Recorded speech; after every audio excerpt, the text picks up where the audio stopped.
आपको सीधी तस्वीर दिखाते हैं राजधानी भोपाल लिए चलते, जहां पर मुख्यमंत्री doctor Mohan Yadav press conference कर रहे हैं। वो क्या कुछ कह रहे हैं, ग्रामीण विकास मंत्रालय था कल परसों 5-6 तारीख को स्थानीय शासन मंत्रालय के माध्यम से इस अभियान की शुरुआत की है। और जैसा कि हमको मालूम है कि ये जो जल गंगा संवर्धन अभियान है, इसके माध्यम से प्रदेश के जल स्रोतों के संरक्षण, साफ सफाई, व्यापक स्तर पर वृक्षारोपण इत्यादि बहुत सारे कामों को लेकर के 16 जून गंगा दशहरे तक इस आयोजन का पूरा हमने एक कार्यक्रम बनाया है। इसके माध्यम से 3090 करोड़ के जल संरक्षण के 990 कामों को हमने प्रारंभ किया है। और इसी में खास करके सभी पंचायत, नगरीय निकाय, जल संरचनाओं की मरम्मत, पर्यावरण संरक्षण और इत्यादि कामों को जोड़ा है। और खास करके यशस्वी प्रधानमंत्री ने देशवासियों से अपनी मां को समर्पित पौधारोपण की बात कही, तो लगभग 5.5 करोड़ पौधों लगाने का हमने इसके बाद का अभी तो गड्ढे हम कराते जाएंगे।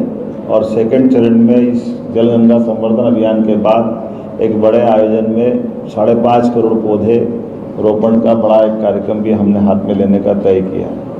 मुझे इस बात की प्रसन्नता के प्रदेश की लगभग 212 नदियाँ हमारी संकलित होकर के जानकारी आई है। इन 212 नदियों में से प्रमुख बड़ी नदियों में खास करके मैं कोशिश कर रहा हूँ हर जगह जाने की। बाकी हमारे सभी मंत्रीगण, सभी माननीय सांसदगण, विधायकगण, नगर पालिका के अध्यक्ष, नगर निगम के महापौर, नगर पालिका के अध्यक्ष, पंचायत, जिला पंचायत, जहाँ जिस प्रकार के जनप्रतिनिधि हैं, पंचायत तक अलग अलग प्रकार से इस पूरे अभियान में लगे हुए हैं। और जैसा कि हमको मालूम है कि इस अभियान का आपने सबने भी अभी तक का जो एक लगाव देखा है, उस लगाव में ध्यान मारा कि हमारी पुरानी बावड़ियाँ, बड़े तालाब, अलग अलग जल संरचनाएँ जिस प्रकार की प्रदेश में फैली हुई, सबका ध्यान आकर्षण भी हो रहा है। और इसी से जुड़ कर के एक अलग आनंद की अनुभूति हो रही है। मुझे इस बात की प्रसन्नता है कि लगभग हमारे 36,000 नागरिकों के सहयोग से नदी, तालाबों को ये इस प्रकार के इस अभियान से हम अभी तक जोड़ने में सफल हैं और लगातार इसमें हम आगे बढ़ते जा रहे हैं। और ख़ास करके जल संरचनाओं से 48,000 घन मीटर गाद डिसिल्टिंग भी कराई गई है। जल संरचनाओं में 33 लाख घन मीटर जल क्षमता उसमें बढ़े, इस दिशा में हम काम कर रहे हैं। इसी में कोशिश की है कि अभी तक के लगभग जीर्णोद्धार अलग अलग प्रकार के तालाबों का, बावड़ियों का, घाट का, इस सब में जो काम कर रहे हैं उसमें लगभग 10 लाख से अधिक भविष्य में, जो मैंने बताया कि 5.5 करोड़ पौधे लगाने की हमारी पूरी योजना है। लेकिन इन रचनाओं के आधार पर 10 लाख पौधे हम लगा करके शहरी क्षेत्र से जोड़ेंगे। बाकी हमारे वनांचल के क्षेत्र में भी सब मिला करके सभी विभागों के माध्यम से एक बड़े अभियान के लिए धीरे धीरे उस तरफ भी बढ़ते जा रहा है। कुछ तारीख जरूर बताना चाहूँगा, जैसे 10 जून परसों, कल 9 जून को सवेरे नेमावर नर्मदा जी का एक तरह से मध्य केंद्र है, नाभि केंद्र भी माना जाता है। तो मैं स्वयं वहाँ सम्मिलित होकर के कल महाराणा प्रताप जयंती के कार्यक्रम में सुजालपुर से होता हुआ कल दिल्ली चला जाऊँगा। जो मैंने प्रारंभ में कहा कि यशस्वी प्रधानमंत्री के शपथ समारोह में भी हम सब शामिल होंगे, लेकिन हमारे कामों को भी हम जोड़ते हुए जा रहे हैं। किसी प्रकार से काम में कोई गति नहीं रुके। 11 जून को रीवा, 12 जून को जानापाव, जहाँ 5 नदियाँ निकली है। जानापाव वो स्थान है जहाँ हमारी बड़ी नदियाँ, खास करके चंबल, गंभीर, ऐसी 5 नदियाँ जानापाव के स्थान से निकली, जो परशुराम जी की जन्मस्थल भी मानी जाती है। इसी के साथ 13 जून को नर्मदापुरम, 14 को सागर, 15 को ग्वालियर और 16 जून को इस गंगा दशहरे के दिन इस कार्यक्रम का समापन होगा। इस अवसर पर काष्णी आश्रम के महामंडलेश्वर, आचार्य महामंडलेश्वर, उदासीन अखाड़े के आचार्य महामंडलेश्वर परम पूज्य गुरु शरणानंद जी महाराज हमारे साथ इस कार्यक्रम में शामिल होंगे।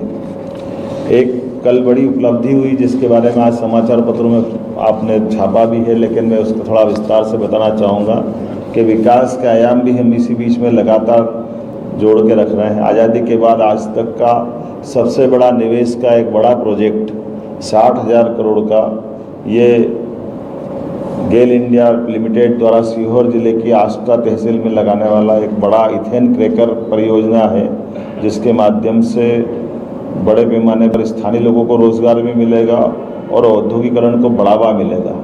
ग्रीनफील्ड पेट्रोकेमिकल पर इनका अपने आप में आवासीय परिसर भी बनने वाला है और ये एक तरह से हमारा जो एक सेक्टर का जो हमने प्रारंभ में उज्जैन की समिट के टाइम घोषणा की थी कि क्षेत्रीय अलग अलग प्रकार की रचना हमारे संभागों की है, उनके बीच में विकास के नए कीर्तिमान बनना चाहिए।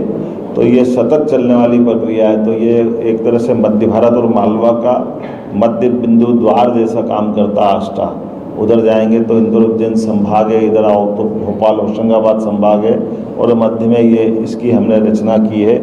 इसी के माध्यम से लगभग ग्रीनफील्ड पेट्रोल के इसमें 15,000 से ज़्यादा लोगों को रोज़गार मिलेगा और ख़ास करके ये निर्माण अवधि में रोज़गार मिलेगा और अगले साल जनवरी के आसपास इसका भूमि पूजन कर पाएंगे, इसी हम तैयारी कर रहे हैं और पूरे संचालन की अवस्था में लगभग 5,600 ज़्यादा लोगों को इसमें रोज़गार मिलने की संभावना रहेगी। इसमें लगभग 900 हेक्टेयर शासकीय अविकसित भूमि के आवंटन हेतु शासन से कंपनी ने हमको निवेदन किया है और हम इसमें आवंटन की स्थिति में आ रहे हैं। अधिकांश ज़मीन तो सरकारी है, लेकिन अगर ज़रूरत पड़ेगी तो निजी क्षेत्र की ज़मीन भी हम इनको देने जाएंगे, क्योंकि इसके माध्यम से ये बड़े पैमाने पर देश भर में इसके सहायक उत्पाद भी बहुत बड़े बड़े हैं। आपको जानकारी में होगा कि हमारे यहाँ पहले गेल इंडिया प्राइवेट लिमिटेड द्वारा 1984 में और 1986 में इसकी कंपनी की स्थापना तो 1984 में हुई थी, लेकिन 86 में हजीरा विजयपुर मध्य प्रदेश में जगदीशपुर गैस पाइपलाइन का संचालन 1986 में प्रारंभ हुआ था और गुना के विजयपुर गैस हेडक्वार्टर इंदौर क्षेत्र में अवंतिका गैस प्राइवेट लिमिटेड, गुना विजयपुर फ्लोटिंग सोलर ऊर्जा प्लांट ये हमारे यहाँ संचालित है। इसके माध्यम से बाद में भी हम कोशिश कर रहे हैं कि धीरे धीरे करके हमारे अधिकांश स्थानों पर घरेलू गैस की टंकी के बजाय लाइनों की सप्लाई भी प्रारंभ कराएं। तो ये जो विकास का एक दूसरा आयाम खुलेगा, एक कारखाना तो खुले ही खुले, लेकिन कारखाने के साथ साथ अधिकांश स्थानों पर हमारी अपनी पाइपलाइन से गैस की सप्लाई प्रारंभ कराएं। तो इसमें कुछ अलग से प्रोजेक्ट लिया है, लेकिन ये मोटी मोटी जानकारी के साथ आपको जोड़ने का बात बता रहा हूँ। एक बड़ा काम और हुआ है जिसमें हमने बीच में कहा था कि विश्व का पहला प्रोजेक्ट था, स्वर्गीय अटल बिहारी वाजपेयी जी ने केन बेतवा नदी जोड़ो अभियान की शुरुआत की कल्पना की थी और यशस्वी प्रधानमंत्री के माध्यम से उत्तर प्रदेश और मध्य प्रदेश के बीच में ये दोनों राज्यों के बीच का इशू हमारे अटके हुए थे, लेकिन एक 12,000 करोड़ का बड़ा टेंडर भी हमने कंप्लीट किया, एक 6,000 करोड़ का दूसरा टेंडर किया है, जिसके माध्यम से केन बेतवा का ये बड़ा प्रोजेक्ट हमारे यहाँ बहुत जल्दी इसकी भूमि पूजन की स्थिति में आ रहा है। साथ ही साथ कल मेरी बीते दिन हमारे राजस्थान के मुख्यमंत्री श्रीमान भजन लाल शर्मा में और साथ में हमारे अपने भूपेंद्र यादव जी भारत सरकार के पर्यावरण मंत्री रहे हैं, अभी राजस्थान के माननीय सांसद है। हमने अपनी पार्वती काली सिंध चंबल परियोजनाओं के प्रोजेक्ट को लेकर के बीच की जो हमने MOU किया था, उस MOU के बाद में उसकी अगली स्टेप को लेकर के मध्य प्रदेश में मुख्यमंत्री और माननीय मंत्रीगण भारत सरकार को निमंत्रण किया कि वो हमारे यहाँ आए और हम उनके वहाँ जाएंगे, ताकि इस योजना से जुड़े पक्ष में लगभग 35,000 करोड़ रुपया राजस्थान को भारत सरकार देने वाली है और 35,000 करोड़ हमको मिलने वाला है। इस प्रोजेक्ट के साथ साथ गांधी सागर का जो चंबल प्रोजेक्ट हमारा है, जहां हमारा 1956 में जब ये डैम बना था तो 50-50% के आधार पर इसका जल का बंटवारा हुआ था, लेकिन बाद के अंदर कुछ इसमें इशू खड़े हुए हैं कि हमारी ज़मीन ज़्यादा जा रही है और उनकी ज़मीन पानी उनको बराबर मिल रहा है।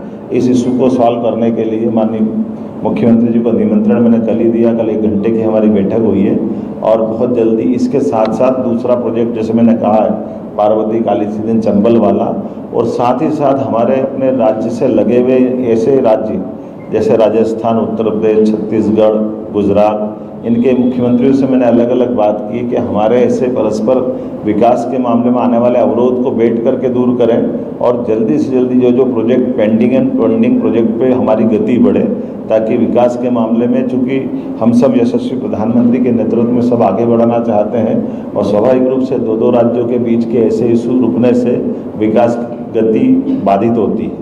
तो मैं उम्मीद करता हूं कि ये जो प्रोजेक्ट मैंने आपके बीच में बताने का प्रयास किया है, आज का हमारा अपना प्रेस का बड़ा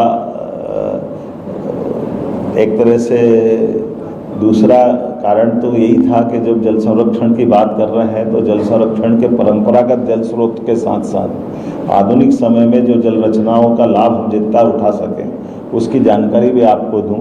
और इसी नाते से इसके बाद साथ साथ जो इंडस्ट्रियल की नई संभावना बन रही है जिस पे हम लोग काम कर रहे हैं, क्योंकि आने वाले समय में अब आज के बाद लगभग हमारे पास 4.5 साल का समय बचता है। 6 माह हमारे दोनों चुनाव और बीच के विकास के समय जितना मिला था उसका करा था और अब इन पे फुल फ्लेश हम बढ़ना चाहेंगे।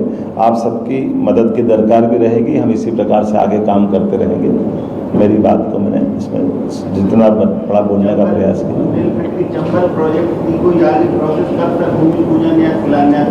हमने कहा 2 टेंडर हमने कर दिए, 12,000 करोड़ का और एक 6,000 करोड़ का। ये टेंडर होते जा रहे हैं, जैसे जैसे इनकी टेंडर की अपनी एजेंसी फाइनल हो जाएगी हम उस पर भूमि पूजन पे आगे बढ़ेंगे।